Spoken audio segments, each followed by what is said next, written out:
আসসালামু আলাইকুম। আশা করি আপনারা সকলে ভালো আছেন। তো নতুন একটা ভিডিওতে চলে আসলাম আলুর আপডেট বাজার আপনাদের মাঝে তুলে ধরার জন্য বা আপনাদেরকে জানানোর জন্য। আজকে 23শে এপ্রিল 2025 রোজ বুধবার জানিয়ে দেব আজকের আলুর আপডেট বাজার। বর্তমানে কিন্তু 2025 সালের মধ্যে সর্বনিম্ন দামে এখন আলু বেচাকেনা করতেছে কৃষকেরা। তো তাদের কষ্টের উপার্জিত ফসল কিন্তু তারা ন্যায্য মূল্যে বিক্রি করতে পারতেছে না। এটা কিন্তু খুবই দুঃখ এবং খুবই হতাশার একটা কথা। তো বর্তমানে আলুর দাম কিন্তু অনেকটাই কম, আর বর্তমানে আলুর ফলনও কিন্তু অনেকটাই কম। এর প্রধান কারণ হচ্ছে আলু শুকিয়ে গেছে, পাশাপাশি আলু পচে নষ্ট হয়ে গেছে এবং তার সাথে নতুন একটা সমস্যা যোগ হয়েছে, সেটা হচ্ছে আলু পোকায় নষ্ট করতেছে।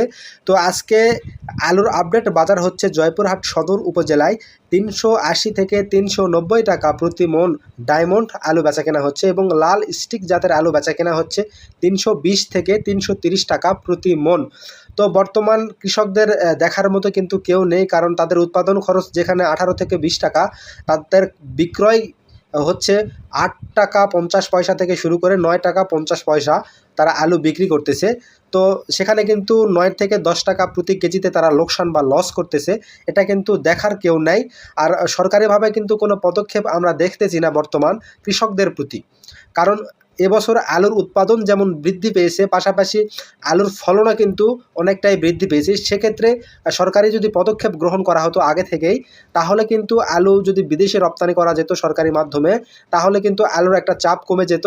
বাজার কিন্তু স্বাভাবিক একটা পর্যায়ে বা স্বাভাবিক একটা পরিস্থিতিতে থাকতো, যেটা কিন্তু কৃষকদের জন্য অনেকটাই উপকার হতো। কিন্তু বর্তমানে বাজার কিন্তু একদম কমে গেছে। 2025 সালের মধ্যে সর্বনিম্ন বাজার, আর সরকারি কোনো পদক্ষেপও কিন্তু বর্তমানে আমরা গ্রহণ দেখতেছি না। যদি থাকতো তাহলে কিন্তু অনেকটাই ভালো হতো কৃষকদের জন্য। আর বিভিন্ন বেসরকারি প্রতিষ্ঠান বা বেসরকারিভাবে কিন্তু আলু রপ্তানি হচ্ছে বিদেশে, সেটা কিন্তু খুবই সীমিত একটা পরিমাণে। মাঝে মাঝে কিন্তু নেপালে আলু যাচ্ছে 2 দিন 1 দিন পর, এবং মালয়েশিয়া, দুবাই, সৌদি আরব এসব জায়গায় কিন্তু আলু কিন্তু চলে যাচ্ছে, কিন্তু সেটা কিন্তু পর্যাপ্ত কমভাবে যাচ্ছে, অর্থাৎ পরিমাণের তুলনায় কিন্তু অনেকটাই কমভাবে যাচ্ছে। এখনই কৃষকদের কাছ থেকে আলু শেষ হয়ে যাক, দেখবেন যে বাজারে আলু আবার 25 থেকে 30 টাকা কেজি কিন্তু তখন পাইকারি হয়ে যাবে, আর 50 থেকে 60 টাকা কিন্তু তখন চলে আসবে আপনার খুচরা বাজার। তখন কিন্তু সাধারণ জনগণ অনেকেই অনেক কথা বলবেন, কিন্তু এখন যে কৃষকরা লস করতেছে, এখন কিন্তু তারা মুখে কুলুপ মেরে বসে আছেন। এটা কিন্তু আমরা সুস্পষ্টভাবে দেখতেছি। যখন আবার দাম বৃদ্ধি পাবে, অর্থাৎ কৃষকদের কাছে যখন আলুটা শেষ হয়ে যাবে, তখন কিন্তু এই ব্যবসায়ীরা কিন্তু এই সিন্ডিকেট তারা শুরু করে দিবে। আলু যখন কৃষকেরা উৎপাদন করেছিল, তারা কিন্তু কোল্ড স্টোরেজে রাখার জন্য গিয়েছিল। তো আগে ভাগেই কিন্তু ব্যবসায়ীরা কিন্তু তাদের যে স্লিপ পাওয়া যায় কোল্ড স্টোরেজে, সেটা কিন্তু তারা আগে থেকেই বুকিং করে রেখেছিল, যে কারণে সাধারণ কৃষকেরা কিন্তু আলু স্টোরেজে বেশি রাখতে পারে নাই। তারা যদি রাখতো 100 বস্তা, সেখানে কিন্তু তারা রেখেছে 50 বস্তা, 40 বস্তা এরকমভাবে রেখেছে। তো তাদের দৌরত্ব যখন শুরু হয়ে যাবে, সাধারণ জনগণ কিন্তু কান্না করা ছাড়া তখন আর উপায় থাকবে না বলে আমি মনে করি। যেমনটা হয়েছিল 2024 সালে। 2024 সালে কিন্তু 80 থেকে 90 টাকা কেজিও কিন্তু আমরা দেখেছি কোথাও কোথাও কিন্তু আলু খুচরা বেচা কেনা হয়েছিল।